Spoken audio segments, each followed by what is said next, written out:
ரொம்ப நன்றி. அடுத்து வந்து நம்ம தேகை முருகையா அண்ணனை பார்ப்போம். வரட்டுங்களா? உங்கள் தம்பி அவரு? நன்றி நன்றி. இப்போ இதில் நடக்கலாமாப்பா? செருப்பு போடாமல் நடக்கலாமா? இடையில ஏதோ புல்லெல்லாம் இருக்கே. இல்லை அது எது கவுனி அரிசியான்னு கேட்குறேன். ஆமாவா? என்னம்மா?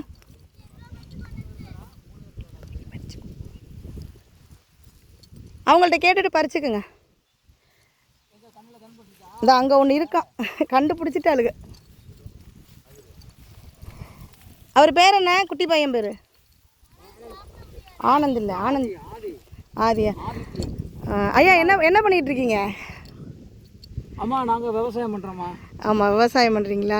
சரி சரி. இது நம்ம முன்னாடியே வந்து இப்போ வீடியோ எடுத்துட்டேன். நீங்கள் இல்லாதனால உங்ககிட்ட இன்ட்ரோ கேட்கணும்ல, அதுக்காக தான் அதிர்ச்சி வைத்தியம். ஐயா உங்களுடைய பேர் சொல்லிடுங்க. என் பேர் முருகையா. முருகையா. சொந்த ஊர் தேக்காட்டூர். தேக்காட்டூர். அங்கே விவசாயம் கலை தொழிலும் பண்ணுறோம். ஆமாம், நீங்கள் வந்து ஃபேமஸே வந்து தேகை முருகையா. உங்கள் ஊர் என்ட்ரன்ஸ்லேயே தேகை முருகையா இல்லைன்னு சொல்லி ஒரு இடம் போட்டிருந்தாங்க. ஆமாம், அந்த அளவுக்கு அடையாளப்படுத்திக்கூடிய நபர் நீங்கள். நல்ல நிறைய கலைஞர்களை உருவாக்கியிருக்கீங்க, நிறைய மேடைகளில் அலங்கரிச்சிருக்கீங்க. இப்போ நீங்கள் இங்கே இருக்கும்போது ஒரு நல்ல ஒரு கிராமிய பாட்டு பாடிக்கிட்டே ஏதாவது செய்யலாம்ல? கண்டிப்பாக செய்யலாமா, செய்யக்கூடாதா? வெள்ளை அதுக்கு தான் அந்த பாட்டை போட்டேன். வெள்ளை சேலக்காரி வெள்ளரிக்கா கூடக்காரி தேக்காட்டூர் வெள்ளரிக்கா கொண்டு வாரேன் தின்னு வாரு நானாயங்கிறமோனா உன்னை நம்புவதெல்லாம் வீணா அப்படிங்கிற பாட்டை போட்டான். ஓ, நீங்கள் தான் எழுதியிருக்கீங்க? இல்லை, அந்த பாட்டை நானாக போட்டேன். அந்த 4 வரி மட்டும். 4 வரி. அந்த ராகம் வந்து வேற ஒரு பாட்டோடது. ஒரு பாட்டில் உள்ளது. Okay okay. உங்கள் கையில் இருக்கிறது இப்போ உங்கள் கொள்ளையோட வெள்ளரிக்கா தான். ரொம்ப அருமையாக இருக்கே, பார்க்கவே சூப்பராக இருக்கே. இது தடவி முடிக்கிறதுக்குள்ள இடுப்பெல்லாம் அத்தரிஞ்சிட்டு போயிடும். ஓ, எடுத்து கண்டுபிடிச்சி எடுக்கிறதுக்குள்ள கண்டுபிடிச்சி. இதில் எப்படி ஒரு நாளைக்கு ஒரு அரை முட்டை கிடைக்குங்களா? அரை மூடையில் ஒரு சின்ன கொட்டு கூடைன்னு சொல்லுவோம்ல. ஆமாம், அந்த கொட்டு கூடையில் ஒரு கூடை அரை கூடை வரும். ஒரு கூடை அரை கூடைக்கே ஒரு நாள் ஆகிடும், ஒரு 2-3 மணி நேரம் ஆகிடும். காலையில் 7 மணிக்கு வந்து பறிச்சோம்னா 11 மணி வரைக்கும் ஆயிரும். அதில் நம்ம இப்படி தடவை போயில மிஸ் ஆகி போச்சுன்னா அந்த காய் மறுநாள் பெருசு தான் ஆயிரும். ஒரே நாளையில். ஆனால் ஒரு நாள் விட்டு ஒரு நாள் பறிச்சா தான் இந்த அளவுக்கு இருக்கும். இப்போ இது மிஸ் ஆயிருச்சுல, நாளை கழிச்சு பார்க்கல இது கொஞ்சம் பெரிய காயா வந்துடும். ஆமாம், நீங்கள் வந்து ஒரு நாள் விட்டு ஒரு நாள் படிப்பீங்க, மறுநாளே வந்து பறிச்சிருந்தா இது ஓரளவுக்கு பிஞ்சு தேர்னதாக இருக்கும். கூட கொள்ள அந்த போல தான் இருக்கும். ஒரு நாள் விட்டு ஒரு நாள் எடுக்கிறது. இதெல்லாம் பார்க்கணும்னாக்க ஃபுல்லாக போட்டு பார்க்கணும்னா நான் 3 பேர் 4 பேர் இருந்தால் தான் பார்க்கணும். 4 பேர் வேலைக்கு ஆள் கிடைக்காதனால கொஞ்சம் வீட்டு ஆளு எவ்வளவு பார்க்க முடியுமோ சக்தி அதுக்கு தகுந்த மாதிரி விதைச்சிக்கிறீங்க. அதுக்கு தகுந்த மாதிரி பார்த்துக்கிறோம். ஓ, இது எத்தனை மாதம் பயிருங்கய்யா? இது வந்து இப்போ ஒரு 45 நாள் சென்று தான் காய்க்கும். 45 நாள்.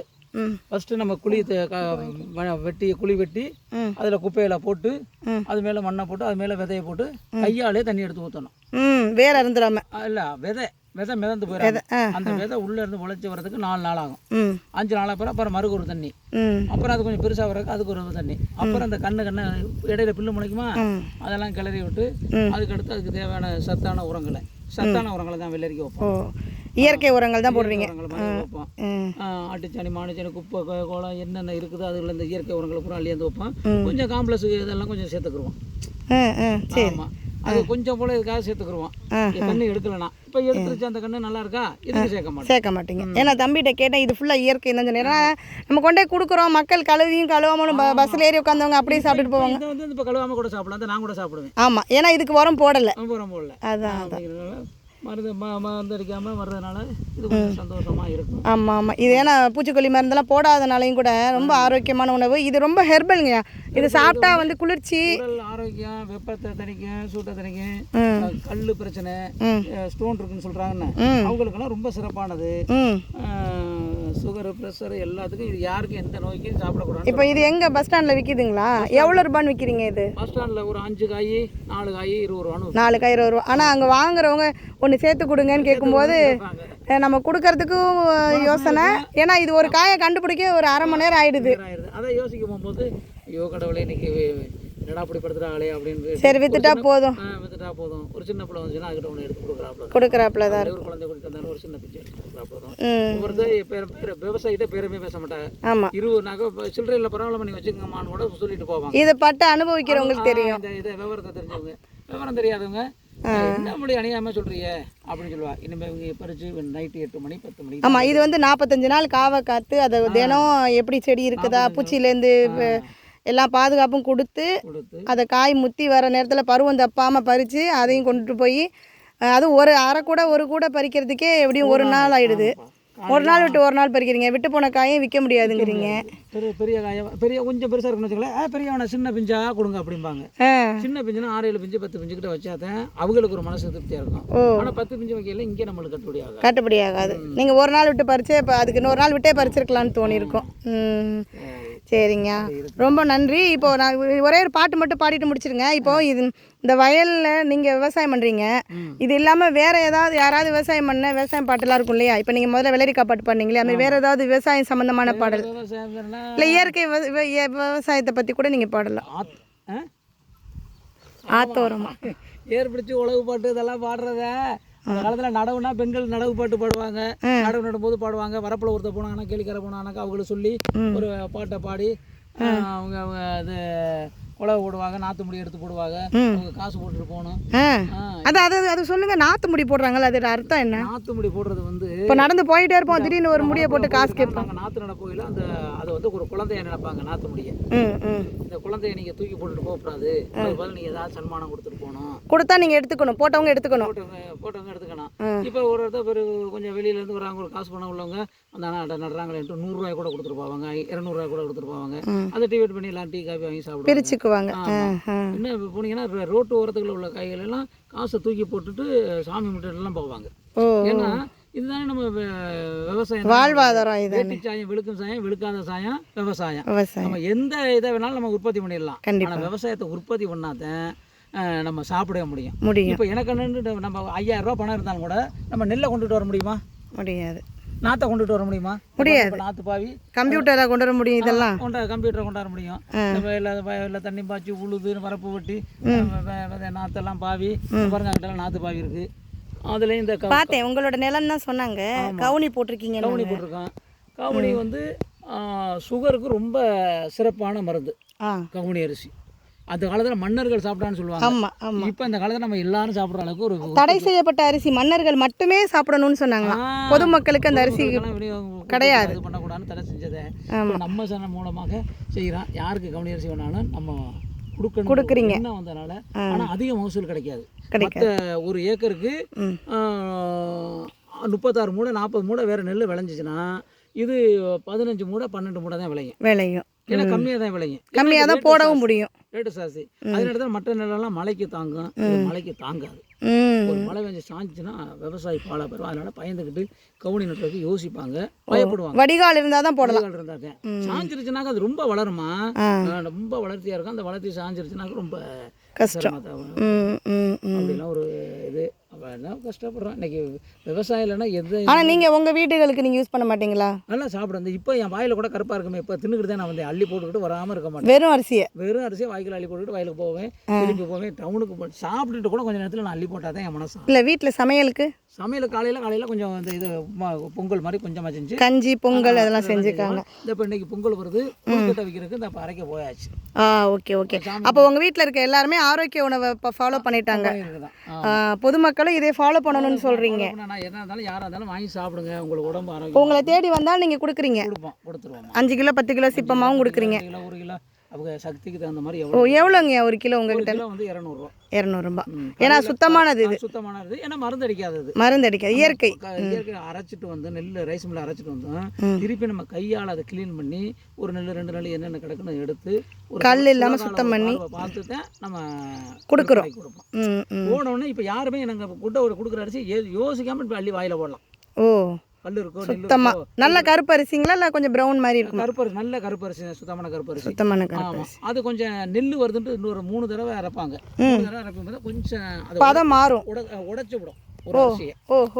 உடைச்சுடும். உடைக்கும் போது கொஞ்சம் வெள்ளையாக தெரியும். அதனால ஒன்றும் சத்தெல்லாம் ஒன்றும் குறைச்சிடாது. அதை தீட்டவே மாட்டேன். தீட்டினாக்க இதுக்கே இல்லை. இதை ஊற வச்சுட்டு அந்த அது இயற்கையோடு அந்த தண்ணியோடு சமைச்சு சாப்பிட்டோம்னாக்கா சந்தோஷமாக இருக்கும். அதை ஊற வச்சுட்டு அந்த அரிசியோடு சமைச்சு சாப்பிடணும். சரி, இந்த வெள்ளரி பிஞ்சை பற்றி சொல்லிட்டு இருந்தீங்க இல்லையா? வெள்ளரி பிஞ்சு வந்து விற்பனைக்கு உடனடியாக சாப்பிட்றதுக்காகவும் கொடுக்குறீங்க.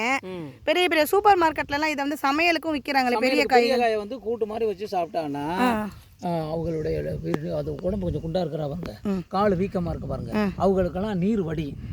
நீர் வடினா நல்லா யூரின் பாஸ் ஆகும், உடம்புல உள்ள மற்ற இது அழுக்குகள்லாம் க்ளீன் ஆகி கொடுக்கும், சுத்தப்படுத்தும் உடம்பை சுத்தப்படுத்தும். அதனால ரொம்ப பேர் வெள்ளரிக்காய் கூட்டம் ரொம்ப வரும். இப்போ நீங்கள் பண்ணுறது எல்லாமே வந்து ரொம்ப சேவையாட்டம் தெரியுது. வெள்ளரிக்காயும் உடம்பை சுத்திகரிக்கிறதுக்கு, கவுனி அரிசியும் சுத்திகரிக்கிறதுக்குள்ளதாக இருக்குது. நல்ல சேவையும் பண்ணுறீங்க. அதே மாதிரி டீலக்ஸ் நடுவோம் சாப்பாட்டுக்கு, அது சாப்பாட்டுக்கு வச்சுக்கிறோம். இப்போ நாங்கள்லாம் அறுத்துட்டு நம்மளோட நெல் எல்லாருமே நெல்லை கொடுத்துட்டு அரிசி வாங்கிடுவாங்க. ஆமாம், நாங்கள் நெல்லை அவிச்சு நமக்கே 2 நாளாக வீட்டிலேயே காய போட்டு உலர விட்டு 3ஆம் நாள் ஒரு தடவை காய போட்டு மிஷினில் கொண்டு நேரடியாக அரைச்சி கொண்டாந்து அந்த அரிசியை தான் நாங்கள் சாப்பிடுவோம். இப்போ அரிசி இந்த கடையில் விற்கிற அரிசி வாங்கி தப்பி தவறி தடுமாற்ற சூழ்நிலை தெரியல என்ன அவசரம்னா தான் வாங்கி சாப்பிடுவோம். கடை அரிசியே. Okay okay. அப்படி இல்லைன்னா கூட ரேஷன் அரிசி கூட சாப்பிடுமே தவிர கடை அரிசி வாங்க மாட்டேன். அரிசி வாங்கிறதுக்கு விரும்ப மாட்டேன். ரேஷன் அரிசி நல்லா தான் இருக்குது. இப்போ இருக்க ரேஷன் அரிசி. ஆமாம், ரேஷன் அரிசி நல்லா இருக்குது. அதை ஒன்றும் குறை சொல்ல முடியாது. ரேஷன் அரிசியை வைங்க, அப்படியே சாப்பிடலாமே, புழு பிடிக்காம இருக்கும். ஆனால் இந்த அரிசி கொஞ்சம் நாளைக்கு வைங்க புழு பிடிச்சிரும். மற்ற அரிசி இந்த தீட்டின அரிசிலாம், தீட்டின அரிசியில் என்ன இருக்குது, எல்லாமே அதில் உள்ள சத்துல பூரா போயிடும். மறுநாள் இப்போ எங்கள் இதெல்லாம் பழைய சோறுக்கு நாள் காலையில் பார்த்தீங்கன்னா பழைய சோறு நல்லா இருக்கும். எங்கள் வீட்டில் உள்ள அரிசி, அந்த அரிசி கொண்டு என்ன காலையில் பழைய சோறை நம்ம பார்க்க முடியாது. கெட்டு போன வாடை வந்துடும், நொசன்னு போயிடும். அந்த நீரா தண்ணியை கூட குடிச்சிட்டு வேலைக்கு போன காலமெல்லாம் இருந்துச்சு. அப்போ உங்கள் தாத்தா பாட்ட காலத்துலேருந்தே விவசாயம் தான். இப்போ இதெல்லாம் உங்கள் பூர்வீக இடம் தான். ஆமாம், எல்லாம் பூர்வீக இடம். அப்போலேருந்து நீங்கள் என்னென்ன இதுதான் போட்டுக்கிட்டு இருக்கீங்களா? அதிகமாக இந்த ஊரில் எல்லாமே போட்டாங்க. இப்போ தான் நடவுகள் கூட போயிடுச்சு. சோளம் நட்டாங்க, சோளம் நட்டா ஒருத்த நட்டாங்கன்னா சிக்கல், காக்காய்க்கு வெட்ட முடியாது, கிளி வெட்ட முடியாது, குரங்கு இது ஒன்றும் குரங்கு பாடுகள் நிறைய பேர் நட்டாங்க. இதில் 2 அதில் 2 கடிச்சிட்டு அப்படி போயிருமா இல்லையா? இப்போ நான் கரும்பு போட்டேன்னு வச்சுங்களேன், அந்த செய்யும் கரும்புனா ஒரு குரங்கே வந்தனால இதில் 2 அதில் 2 ஒடிச்சிட்டு போயிடும். ஒரே ஒரு ஆள் நான் மட்டும் தோட்டத்தில் மட்டும் கரும்பு போட்டேன்னா என்கிட்ட தோட்டத்தை காலி பண்ணிட்டு போயிருமா இல்லையா? கண்டிப்பாக வாங்க, அப்படியே நம்ம நடந்து போயிட்டே இருப்போம். அப்படி தான் இருக்குது. ஆமாம், ரொம்ப அருமையாக நீங்கள் வந்து உங்களுடைய தகவல்கள்லாம் கண்டிப்பாக வரக்கூடிய விவசாயிகளுக்கு பயனுள்ளதாக இருக்கும். அப்படியே நீங்கள் ஒரு பாட்டும் பாடிடுங்க உங்களுடைய குரலில்.